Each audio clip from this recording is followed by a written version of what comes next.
When it comes to painting characters, most people start with the wrong questions, like, what brushes should I use? How do I render materials? Or, where is my damn pen?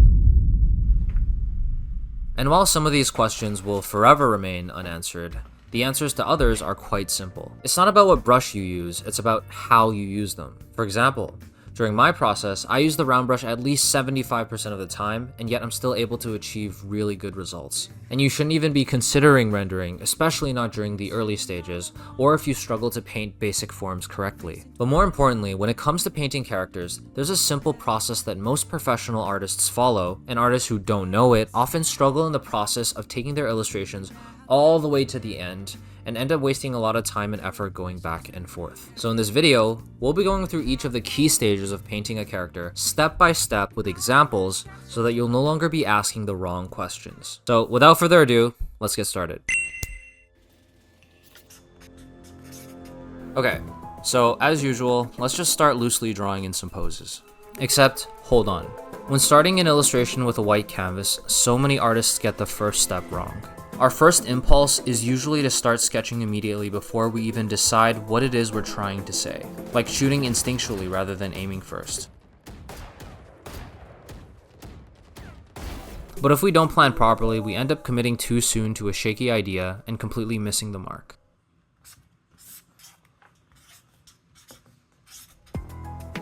Instead, let's start by asking the right questions. What's the message I want to convey? What story do I want to tell? Or what kind of emotions do I want to leave the viewers with? This vision will help you significantly improve the clarity in your decision making later on in the process, whether it's with camera angles, lighting setups, or character poses. For example, for a prideful character, we might want to use a lower camera angle to show how they believe they're above you. For a deceitful or stealthy character, we might want to hide their face in shadow to show how they can't be trusted. And in this case, when I was painting Caitlyn and Vi, I thought of their most accurate character traits to better help guide my decision making. Caitlyn, being raised in a rich noble home, probably cares a lot about manners and proper etiquette, making her a lot more refined and demure. So I made sure she stood up straight with good posture.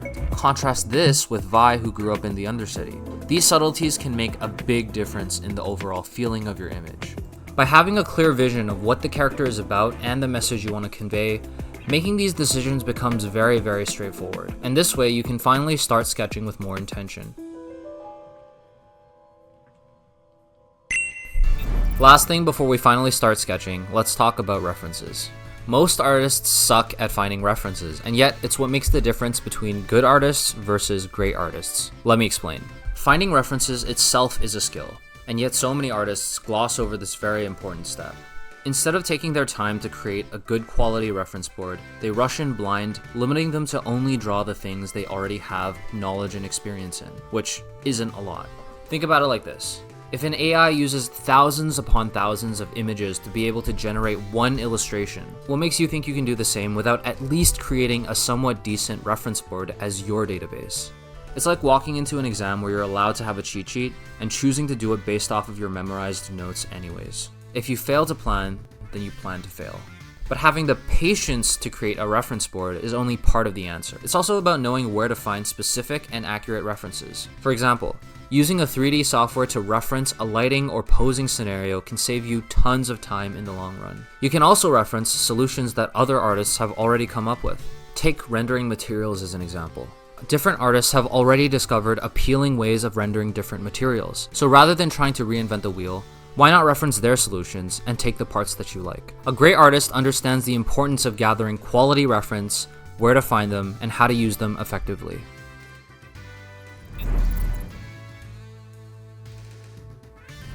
We can all agree that references are very important, but understanding the different types of references is equally as important. From my experience, I like to separate references into two categories: technical versus inspiration. If you're ever unsure about how to paint or draw a body part in a specific pose, or how to construct a complex hard surface object, technical references are your guide. For example, when I was constructing Caitlyn's gun, I grabbed a bunch of screenshots from as many angles as possible to better understand its design. Without them, there's no way I could have painted her gun accurately. This can also be a character sheet to help better inform you of the character's designs. A technical reference will help you fill in your gaps of knowledge. The second type is inspiration references. As the name implies, it's any art that inspires you, whether it's the unique colors, use of lighting, or composition. You're not taking anything directly from it, but instead, using these references to help you come up with new and original ideas. Take this reference as an example. I really enjoy the way this artist uses saturation and directional painterly strokes to illustrate that there's bloodlust emanating from this character. Not to mention his use of atmospheric perspective with saturation to show the depth of space between the two characters. I can use these concepts as inspiration for many other pieces of my own when the situation calls for it. A combination of these references will take you a long way compared to relying on your very limited visual library.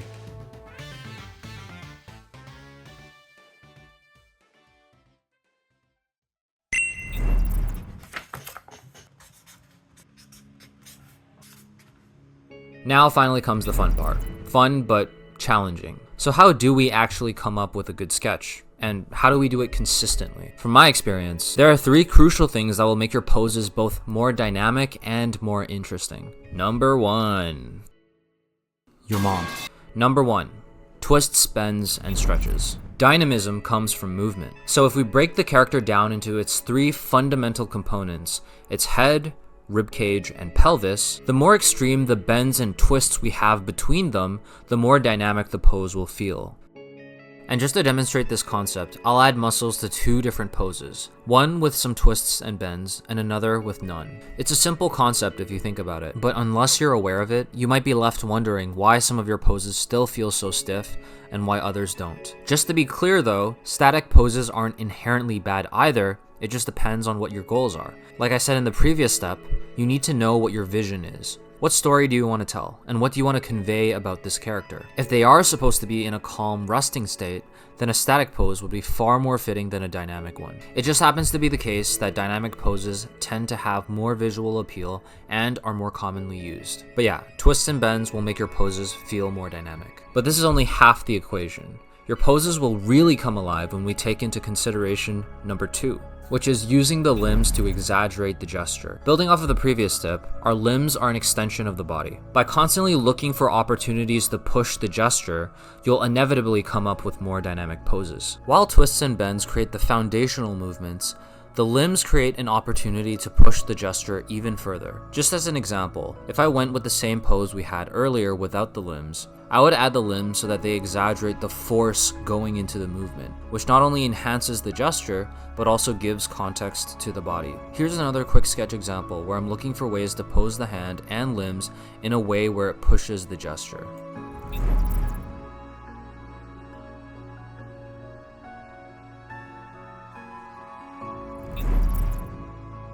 After making a couple of adjustments, I ended up choosing this pose since it creates a nice little S-curve starting from the tip of her fingers all the way down to her leg.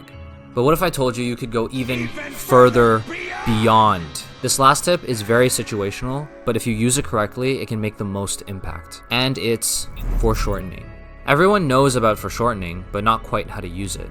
Foreshortening happens when we use a wide camera lens, which creates a distortion, making things appear closer or farther than they really are. But the real reason it's so effective isn't because it exaggerates depth, but because it exaggerates velocity. Because the limbs feel like they're coming at us faster, the speed of the movement is what makes the pose feel more dynamic. But I would recommend to use it with caution because it can be very easy to lose track of the structural and proportional relationships when the foreshortening becomes too distorted.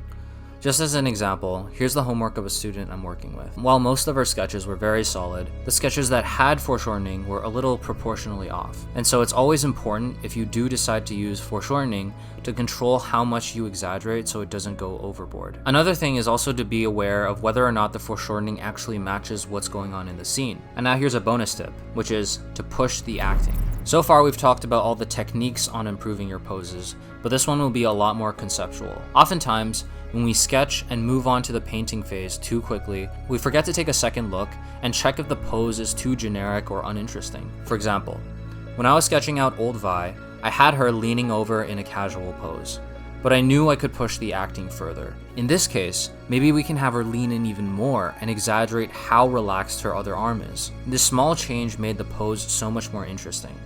And these are just a couple of ways we can exaggerate and breathe life into your character poses.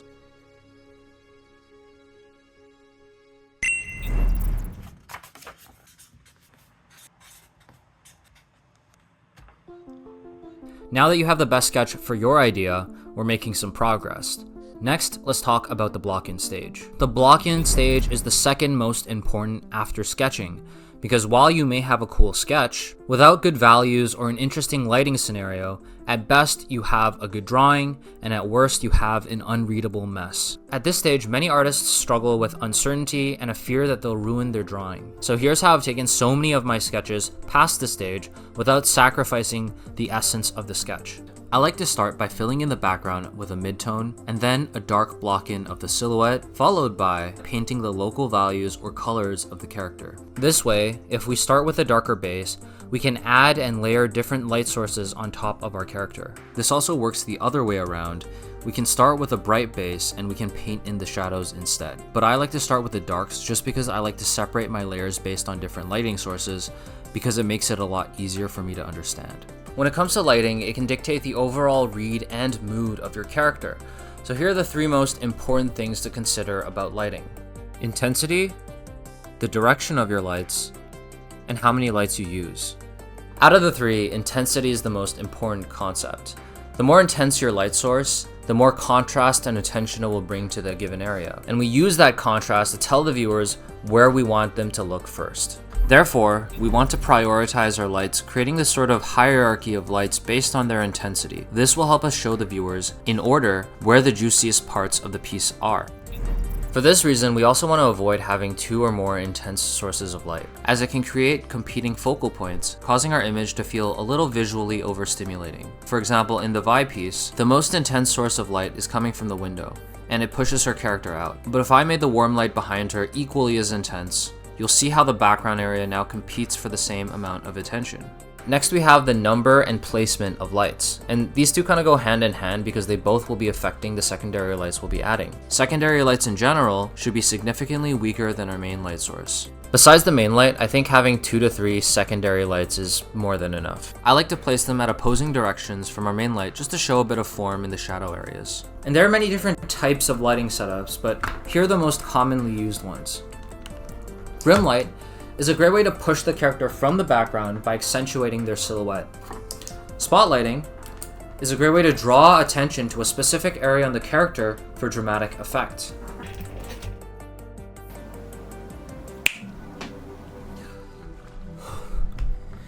Ambient light can give context to your character.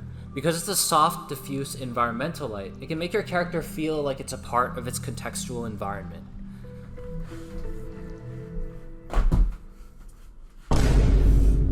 And these are just a couple of ways to go about lighting.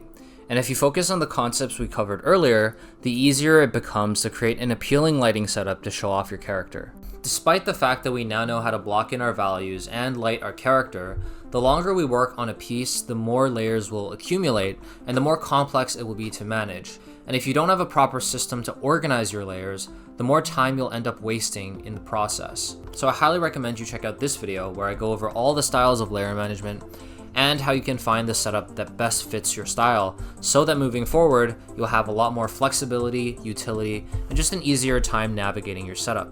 Anyways, now that you have the base values and lighting, you're finally ready to go in and paint your character.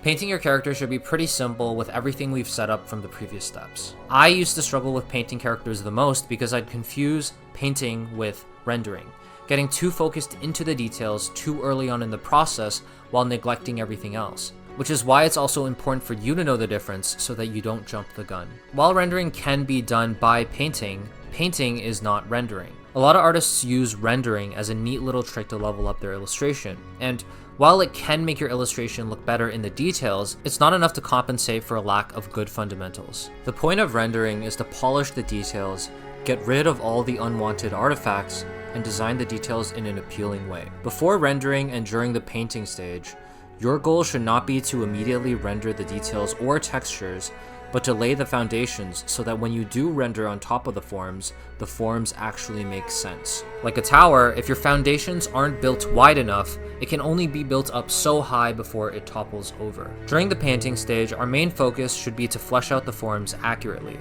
And based on the lighting and values we established from the previous step, This step should be pretty straightforward. Keep in mind we want to avoid painting into tertiary forms and just make sure all the forms make sense before we go into rendering, because rendering can't make your illustration look good without painting good forms underneath it. So please, take your time and flesh out the forms instead of rushing into rendering.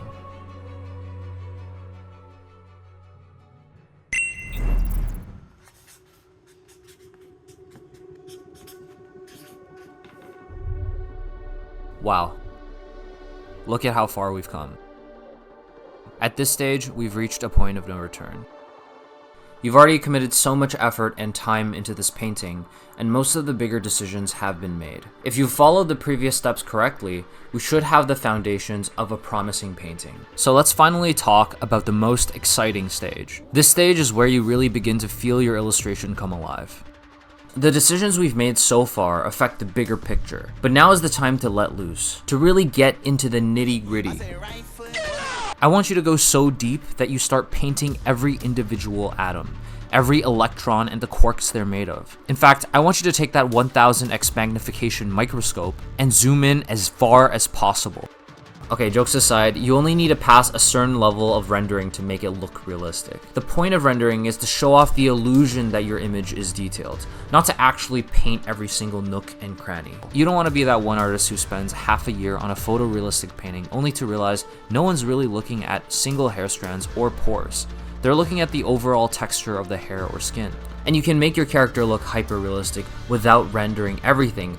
As long as you know where to juice up the rendering, it will have the same effect. Take the splash art I made, for example. There are a lot of areas I didn't bother rendering, but I knew that people wouldn't look there anyways. At least, not close enough to notice that it's actually not that detailed. Now you might be wondering, how do we know where to put the rendering then? And it's simple.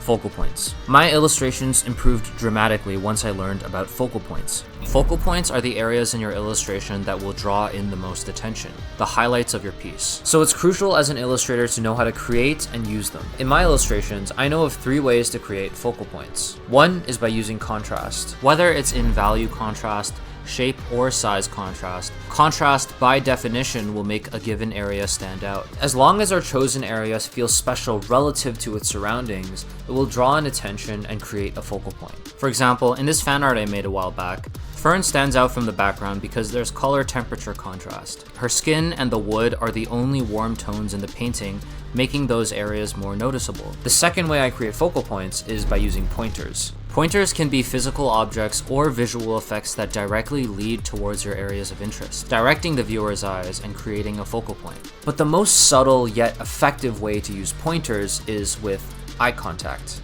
There was a social experiment where a person stands in the streets and stares into the sky, and over time people get curious and join in and try to figure out what he's looking at. This is the power of the eyes. We tend to be curious of what other people are looking at. So in illustrations with multiple characters or interactions, the interaction with the most people looking at it will draw in the most attention. Although this would require one or more characters to be looking at the main character or whatever kind of interaction is going on, so this can only be used in certain situations. And last but not least, we have natural focal points. Humans are trained to read each other's body language and facial expressions, so we automatically tend to look at the hands and face first. And since these areas naturally draw attention without needing to do anything, natural focal points are a lot more about how and where we place them. So generally speaking, try to avoid placing the hands and face near the edge of the canvas. Alright, now that we know more about focal points, let me give you a couple of examples, and I want you to try to identify where the focal points are and what type of focal points there are. Ready? So this image, the focal points would be in these areas, using pointers, value, and color temperature contrast. What about in this example? And what about here? You'll notice that most of the times, just by using a couple of these elements is enough. These concepts are different tools we can use in different situations, and we don't necessarily have to use all of them at once. Now that we know how to guide the viewer's eyes using focal points, we can now focus all of our rendering in those specific areas because we know people will look there first. Next, let's cover how we actually go about rendering. We all know that rendering is about polishing the details and showing off the material quality. Yet there are so many different types of material that exist, whether it's types of clothing, hard surfaces like metals or plastics, or even visual effects like pure energy or wind. Where do we even begin? Unfortunately, there is no universal rule to rendering. Each material will call for a different approach. However, there are 3 major factors about every material that will make understanding rendering so much more simple. It's like cooking. Depending on the qualities of our ingredients, our final dish will have a different flavor. And the main qualities we want to consider when it comes to materials are the following: reflectivity, transparency, and texture. Reflectivity is a spectrum ranging from chrome to matte, and depending on the material, it will dictate how much contrast we use, because the more reflective, the more clearly the lights and darks will bounce off of its surface, whereas the more matte the material is, the more it will retain its initial values and colors. Now, transparency is pretty self-explanatory. It's also a spectrum ranging from fully see-through to a material that won't let any light pass through it. The interesting thing here, though, lies more in the middle ground. Translucent materials. These are materials that let a little light through, like skin for example. This is why we see a red glow on the skin when it's hit by a strong source of light. It's coming from the blood vessels underneath the skin. It happens when the light penetrates through the skin and reflects out the color of the blood vessels underneath. We call this subsurface scattering. But besides that, for the most part, transparency is a pretty simple concept to grasp. And finally, we have texture. This quality is probably the most relevant when people think of rendering, because depending on texture, it can affect the amount of details we see on a given surface of a material. Now, when it comes to actually painting textures, I like to separate them into 2 main categories: hand-painted textures versus patterns. To maximize efficiency, when there are a lot of artificial repeating shapes and forms, like on snake scales or clothing texture patterns, for example, I like to photobash textures as there's no need to paint every individual shape, and in fact, if you did, it would probably look very unnatural because you're bound to make mistakes. On the other hand, when it comes to painting organic textures like wood or fur, instead of photo bashing, which in this case would make it look very unnatural, giving it something similar to the uncanny valley effect, where basically when something gets really close to looking human-like, something about it will feel very off. Instead, by hand painting these textures, we have the opportunity to show off the imperfections of an organic material, paradoxically making it feel more natural and realistic compared to using photo textures. By breaking down materials into these 3 components, rendering becomes so much more simple to understand. Of course, knowing these concepts won't suddenly make you amazing at rendering. Besides the theory, it also takes quite a bit of practice, trial and error, and just gathering the right references. So don't feel too defeated if you don't see any immediate results. And with that, we've officially covered all the stages in painting a character. But before we end, I actually wanted to touch on a topic that's mostly overlooked, and a topic that I genuinely believe is even more important than any theory you could possibly learn. And that's mentality. Because regardless of how much technical theory you might possess or how solid your fundamentals are, every new piece will come with its own unique challenges and uncertainties. Unlike math, every decision you make in an illustration doesn't necessarily have an objectively correct or clear answer, and there will be many moments, especially if you've been staring at the same piece for weeks, where you begin to question whether or not the illustration is good enough, or if it's even worth finishing if it looks like hot garbage in the moment. And it's in times like these, where those with the mental resilience to push through, they give themselves the opportunity to prove to themselves that they can do it. And with enough positive reinforcement from overcoming those challenges, they gain an unshakable confidence to know that, no matter what comes their way, they'll be able to overcome any obstacle with enough time, effort, and concentration. And I believe that that confidence becomes a self-fulfilling prophecy for becoming a great artist. Meanwhile, those who quit too early never really gave themselves a chance to be tested. So I encourage you to push the boundaries of what you think you're capable of, and I'll see you at the top.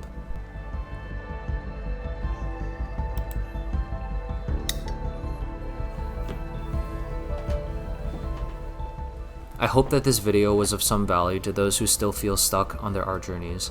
If you'd like to see more from me, I'm live on Twitch every Saturday, 3:30 p.m. EST, where you can catch me working on my latest illustrations, join group study sessions with our Discord community, and also get in-depth critique from me if you accumulate 50 Subway coins. Otherwise, let me know what kind of topics you guys would like to hear me cover next. I love reading all the comments. Even if I don't always respond, I definitely take your feedback into consideration.